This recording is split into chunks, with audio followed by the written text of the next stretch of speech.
খুবই সিম্পলভাবে বানিয়ে ফেললাম পটল পনির। তোমরা যারা এই খাবারটি পছন্দ করো অবশ্যই ভিডিওটি স্কিপ করো না।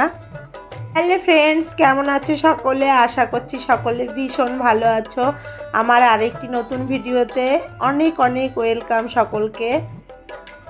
প্রথমেই আমি গরম জল করে নিয়েছি, তারপর পনিরটা ভালোভাবে কেটে গরম জলের ভিতর 5 মিনিট আমি ডুবিয়ে রাখছি। এরপর জল ঝরিয়ে রেখে দেব।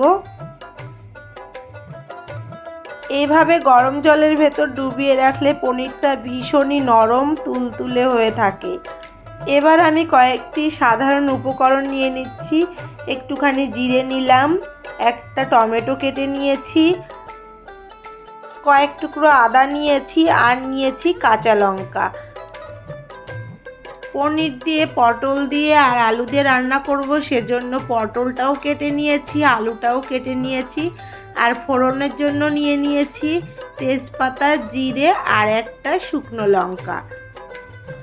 আজ ছিল আমাদের নিরামিষের দিন, সেজন্য একদম নিরামিষভাবে কিন্তু আমি এই পটল পনিরটা রান্না করব, আর একদমই সিম্পলভাবে।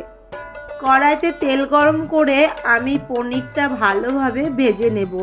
আর প্রথমে কিন্তু পনিরটা হালকা হালকা করে নাড়তে হবে, না হলে কড়াইতে লেগে যাওয়ার সম্ভাবনা থাকবে। অনেকেই পনির ভাজার সময় লবণ হলুদটা অ্যাড করে না, আমি এক্ষেত্রে অ্যাড করলাম। তো লবণ হলুদ মিশিয়ে আমি হালকা হালকা করে নেড়ে চেড়ে একটু লাল লাল করে ভেজে নিচ্ছি। মিডিয়াম ফ্লেমে ভাজতে হবে একটু সময় নিয়ে, না হলে পুড়ে যাওয়ার সম্ভাবনা থাকবে। আমি একটু লাল লাল করে ভেজেছি, অনেকটা টাইম নিয়েই ভেজেছিলাম। পনিরটা ভাজা কমপ্লিট হয়ে গেছে। এখন আমি ওই তেলেই পটলটা ভালোভাবে ভেজে নেব। পটলটাও হালকা লাল হবে, তো সেইভাবে আমি নামিয়ে রাখবো। পটলটা ভাজার সময়ও কিন্তু মিডিয়াম ফ্লেমে রেখেছিলাম, আর একটু সময় নিয়ে ভেজেছিলাম। এবার আমি ওই তেলেই আলুগুলো ভালো করে ভেজে নিচ্ছি। আর আমি কিন্তু প্রথমেই যে তেলটা অ্যাড করেছি তারপরে আর কোনো তেল অ্যাড করলাম না, ওই তেলেই ভেজেছি। আজ আমি শিলনোড়াতেই মশলাটা বেটে নিয়েছি। এবার কড়াইতে তেজপাতা, শুকনো লঙ্কা আর জিরে ফোড়ন দিলাম। দেখলে তো বন্ধুরা, তেলটা কিন্তু একদমই না দেওয়ার মতন, মানে আমি তেল আর পরে অ্যাড করিনি। ওই ফোড়নের সঙ্গেই টমেটো একটু ভেজে নিয়ে আলুটা দিয়ে নিলাম। এবার আদাটাও দিয়ে আমি একটু ভালো করে কষিয়ে নিচ্ছি। যেহেতু আমার নতুন কড়াই, সেক্ষেত্রে একটু নিচে লেগে যাচ্ছিল, আর তেলটাও অনেক কম। এবার আলুর সঙ্গে একটু লবণ হলুদ অ্যাড করে নিলাম। এবার একটু কষিয়ে নিয়ে আমি জল অ্যাড করব। পাশেই গরম জল করে রেখেছি, সেই গরম জলটাই আমি অ্যাড করব। একটু বেশি পরিমাণে জল অ্যাড করব, আলুটা একটু সেদ্ধ হতে দেব। আলুটা প্রায় গলে যাবার পরই আমি পটলটা আর পনিরটা দিয়ে এবার ঢেকে ঢেকে রান্না করব। ঝোলটা একটু ফুটে আসলে কাঁচা লঙ্কাটা আর জিরে বাটাটা আমি এই ঝোলেই দিয়ে দেব। আমার শাশুড়ি মায়ের কাছ থেকে শিখেছিলাম জিরে বাটাটা ঝোলের পর দিলে নাকি খুবই টেস্ট হয় ঝোলটা।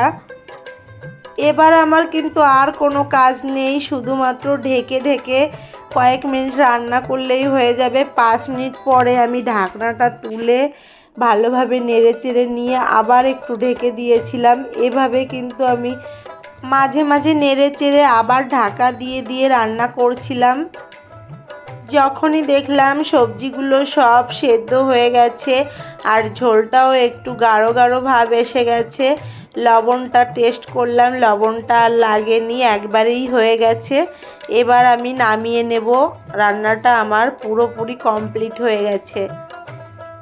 এই রান্নাটা আমাদের বাড়ির সকলেই খুবই পছন্দ করে। আর তেল দেখো বন্ধুরা, একটুও কিন্তু ভাসেনি উপর দিয়ে, একদম সিম্পলভাবেই রান্নাটা করলাম।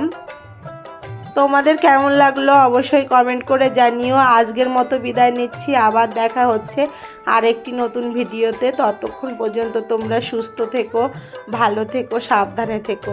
টাটা বন্ধুরা।